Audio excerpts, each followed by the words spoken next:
Wala ng bahay kubo, baby. Tayo nang pumunta sa grocery. Banana, apple, grapes, and strawberry. Papaya, langka, kakao at cherry. Pomelo, guava, orange, and blackberry. Medyo maasim pero healthy. Durian, atis, chico, and guyabano.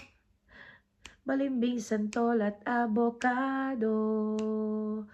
Makopa, chesa, duhat at kainito. Siniguelas, lansones, maganda sa kutis. Huwag nating kalimutan ang mangga, pambansang prutas ng Pilipinas. Isama na ang melon, pakwan at rambutan.